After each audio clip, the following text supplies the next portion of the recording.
নমস্কাৰ সকলোকে এই মুহূৰ্তত দিব বিচাৰিছোঁ এটা ভাল খবৰ। আমি প্ৰতিটো মুহূৰ্তে শিক্ষা স্বাস্থ্যৰ খবৰ আমি ইতিমধ্যে দি গৈছোঁ। আপোনালোকক এই মুহূৰ্তত জনাব বিচাৰিছোঁ এটা ক্ৰীড়া জগতৰ ভাল খবৰ। এই খবৰটো জানি আপোনালোকে অত্যন্ত সুখী হ'ব।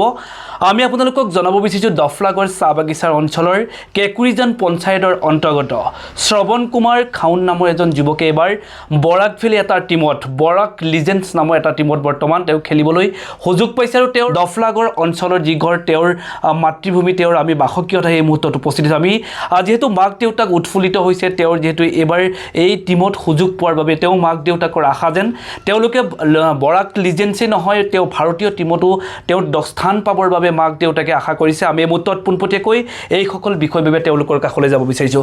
এটা ভাল লগা খবৰ, যিটো খবৰ অঞ্চলবাসী ৰাইজৰ এতিয়া গৌৰৱান্বিত হৈ পৰিছে, এয়া হৈছে দফলাগড় চাহ বাগিচা, যিহেতু এটা পিছপৰা অঞ্চল বুলি ক'ব লাগিব, য'ত নেকি খেলিবৰ বাবে এখন ক্ৰিকেট ফিল্ড নাই, য'ত নেকি ইয়াত একো তেনেধৰণৰ খেলাৰ সামগ্ৰী ইয়াতে কোনো ধৰণৰ ব্যৱস্থা নোহোৱা অঞ্চলৰ পৰা এয়া কিন্তু এটা কথা ক'ব লাগিব, সদায় কিন্তু বোকাতহে পদুম ফুলে। এই ক্ষেত্ৰত আপুনি আজি আমাক কি জনাব বিচাৰিব? নমস্কাৰ। পৰিয়ালৰ এজন হিচাপে মই আমি আটাই অত্যন্ত সুখী আৰু গৌৰৱ অনুভৱ কৰিছোঁ। ইয়াৰ লগতে আমাৰ দফলাগড়বাসী তথা কেকুৰিজানবাসী ৰাইজেও অত্যন্ত গৌৰৱবোধ কৰিছে। বিভিন্নজনে তেখেতক খবৰ লৈ তেখেতক অভিনন্দন জনায়ে আছে। তেখেতে নিজৰ অধ্যৱসায় তাৰ কষ্টৰ ফলত ধাপে ধাপে আহি বৰ্তমান অসম প্ৰিমিয়াৰ লীগত যি সদ্য অনুষ্ঠিত যি বাছনি হৈ গ'ল তাত বৰাক লিজেণ্ড দলত স্থান লাভ কৰিছে। 2,20,000 টকাৰ বিনিময়ত তেখেতে স্থান লাভ পাইছে। গতিকে সেইকাৰণে আমি অত্যন্ত সুখী আৰু গৌৰৱ অনুভৱ কৰিছোঁ। ইয়াৰ আগতে তেখেতে মই উল্লেখ কৰিছোঁ বিভিন্ন ধাপে ধাপে আহিছে। তেখেতে বিনু মাৰ্কেট ট্ৰফি খেলিছে, ৰেলৱে হৈ খেলিছে আৰু শিলচৰো খেলি আহিছে তেখেত। গতিকে সেইফালৰ পৰা আমি পৰিয়ালৰ ডিব্ৰুগড়ত খেলিছে।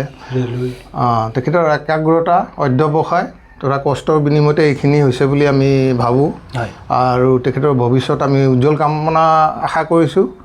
কামনা কৰিছোঁ আৰু তেখেতে ইয়াতকৈও গৈ যাতে ৰাষ্ট্ৰীয় দল বা অন্য কোনো IPL জাতীয় তেনেকুৱা খেলত যাতে স্থান লাভ কৰিব পাৰে তাৰ বাবে ভগৱানৰ ওচৰত প্ৰাৰ্থনা জনাইছোঁ। হয়, নিশ্চয়কৈ মানুহৰ মনত যদি একাগ্ৰতা আৰু বিশ্বাস থাকে কোনো ক্ষেত্ৰত যে কেতিয়াও পিছ পৰিব নোৱাৰে, এয়া কিন্তু প্ৰমাণ কৰিছে দফলাগড় চাহ বাগিচা অঞ্চলৰ শ্ৰৱণ কুমাৰ খাউণ্ডৰ। এয়া তেওঁৰ ঘৰৰ পৰিয়ালৰ লগত আমি কথা পাতিবলৈ চেষ্টা কৰি আছোঁ। যিহেতু আমি এই মুহূৰ্তত আপোনালোকক পুনৰ জনাব বিচাৰোঁ APL তেওঁ অসম প্ৰিমিয়াৰ লীগত ইতিমধ্যে তেওঁ খেলিবলৈ সুযোগ পাইছে আৰু অঞ্চলটোলৈ গৌৰৱ কঢ়িয়াই আনিছে শ্ৰৱণ কুমাৰ খাউণ্ডৰ পিতৃ আছে। পিতৃৰ কাষলৈ অকণ পোনপটীয়াকৈ যাবলৈ চেষ্টা কৰিম, যিহেতু এই মুহূৰ্তত এটা খুব ভাল লগা খবৰ, যিটো খবৰ অঞ্চলবাসী ৰাইজে ইতিমধ্যে গম পাইছেই আৰু যিহেতু দেউতাক হিচাপে আপুনি আজি কি জনাব বিচাৰিব? মই জনাম সি আগুৱাই যাওক। গোটেই দফলাগড়বাসীক মই এই জনাইছোঁ।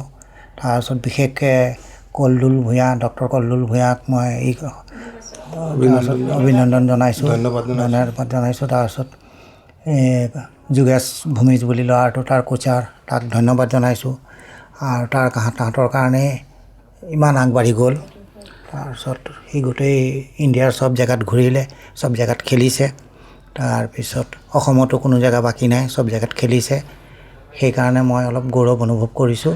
আপোনাৰ সন্তানটি আপোনাৰ ল'ৰাটোৱে সৰুৰ পৰাই খেলাত আগ্ৰহ আছিলে নেকি? সৰুৰ পৰা 6-7 মানৰ পৰা আৰম্ভ কৰিছে।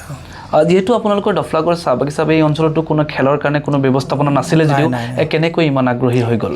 সি বিশ্বনাথ চাৰিআলিত পঢ়িবলৈ গ'ল। বিশ্বনাথ চাৰিআলি জ্ঞান ভাৰতীত পঢ়িছিলে। বিশ্বনাথ জ্ঞান ভাৰতীত পঢ়োঁতেই তাৰপিছত তাত ক্ৰিকেট প্ৰেমীবিলাকে তাক বিচাৰি লৈ গ'ল। এতিয়া খুব আপুনি সুখী?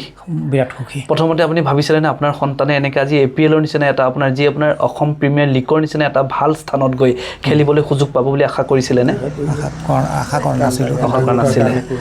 কিন্তু আজি পালে আপুনি সুখী? সুখী আজি। যিহেতু ল'ৰাৰ লগত ফোনত কথা বতৰা পাতিছে, সি কি কয় আপোনালোকক? সি ভাল পাইছে। আৰু কি খেলখন কেতিয়া হ'ব গম পায় নেকি? 1 তাৰিখৰ পৰা হ'ব, 23 আগষ্টলৈকে। এখন গুৱাহাটীতে হ'ব?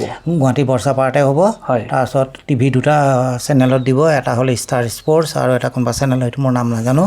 চাবলৈ যাম বুলি ভাবিছে নেকি?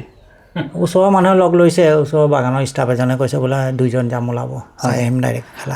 ভাল লাগিব টিভিত যদি নিজৰ সন্তানে ক্ৰিকেট খেলে বেট লৈ যেতিয়া বা তেখেতে যিহেতু এইটো কথাত আমি এই সময়তে এটা কথা জনাব বিচাৰিছোঁ যে আমাৰ শ্ৰৱণ কুমাৰে কিন্তু উইকেট কিপাৰ হিচাপে বৰ্তমান তেওঁ চিলেকশ্যন হৈছে।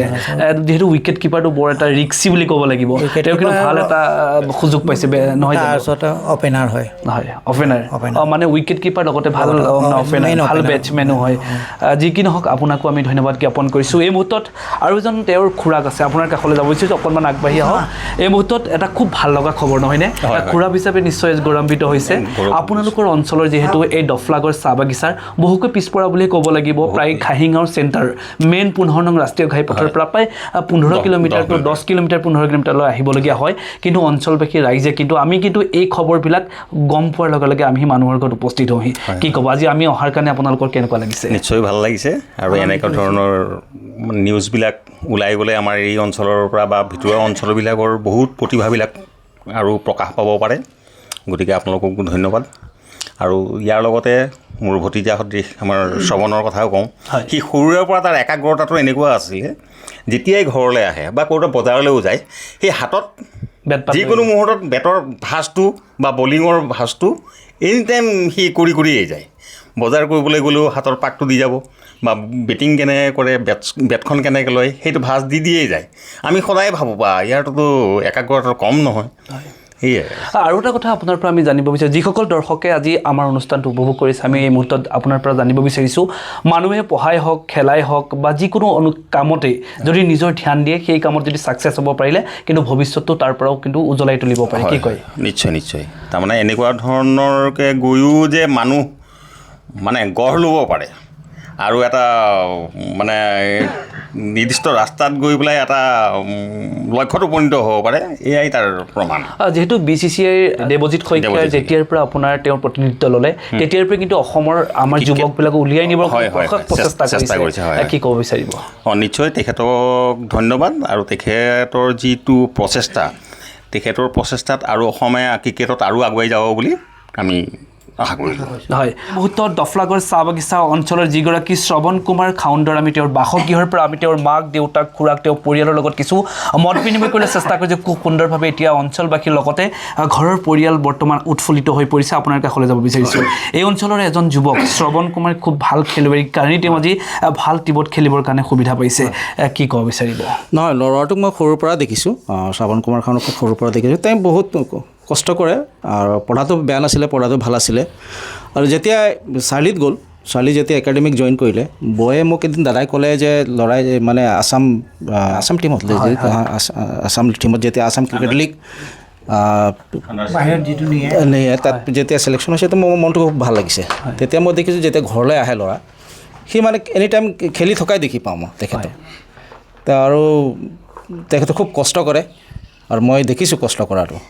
কাৰণ সি মই শুনামতে চাৰ্লিৰ ৰুমৰ পৰা যেতিয়া পাভৈলৈকে যাৰ আছে লকডাউন আছিলে, তাৰমানে খোজকাঢ়ি যায় পাভৈলৈকে। তো মই ভাবোঁ কষ্ট কৰিলে নিশ্চয় সফল হ'ব।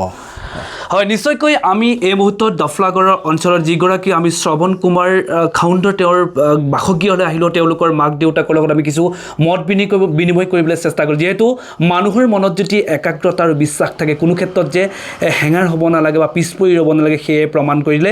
আমি এই মুহূৰ্তত আপোনালোকে কিন্তু কমেণ্ট বক্সত আমাৰ শ্ৰৱণ কুমাৰক অভিনন্দন জনাবলৈ নাপাহৰিব। আমি এই মুহূৰ্তত পুনৰবাৰ সকলোকে মাক দেউতাক তথা যিসকল শুভাকাংক্ষী আজি অনুষ্ঠানটো উপভোগ কৰে তেওঁলোককো ধন্যবাদ জ্ঞাপন কৰি এই মুহূৰ্তত এই অনুষ্ঠানৰ পৰা বিদায় লৈছোঁ। পৰৱৰ্তী খবৰ চাই থাকিব গফুৰ দৈনিক বিস্তাৰ।